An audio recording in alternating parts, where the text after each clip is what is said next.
La Genèse, chapitre 2. Ainsi furent achevés les cieux et la terre, et toute leur armée. Dieu acheva au septième jour son œuvre qu'il avait faite, et il se reposa au septième jour de toute son œuvre qu'il avait faite. Dieu bénit le septième jour, et il le sanctifia, parce qu'en ce jour, il se reposa de toute son œuvre qu'il avait créée en la faisant. Voici les origines des cieux et de la terre quand ils furent créés.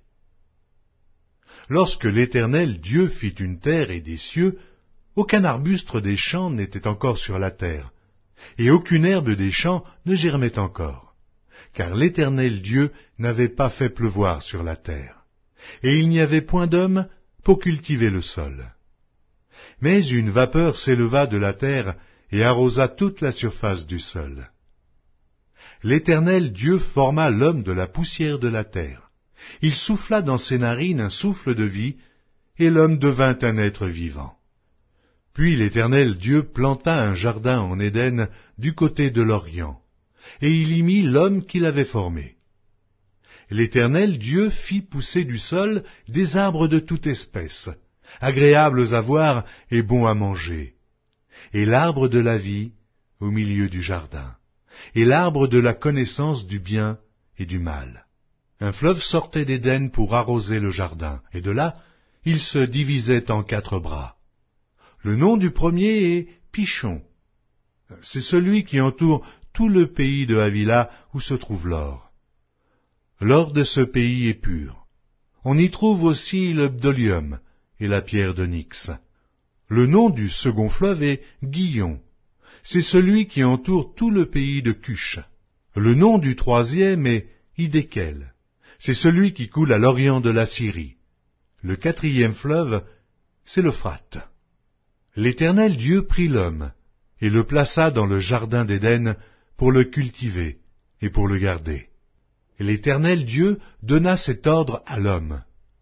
Tu pourras manger de tous les arbres du jardin, mais tu ne mangeras pas de l'arbre de la connaissance du bien et du mal, car le jour où tu en mangeras, tu mourras.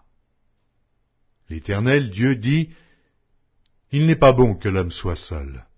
Je lui ferai une aide semblable à lui.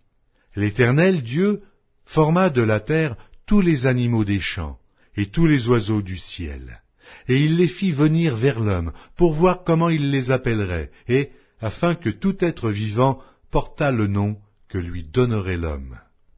Et l'homme donna des noms à tout le bétail, aux oiseaux du ciel et à tous les animaux des champs. Mais, pour l'homme, il ne trouva point d'aide semblable à lui. Alors l'Éternel Dieu fit tomber un profond sommeil sur l'homme qui s'endormit. Il prit une de ses côtes et referma la chair à sa place.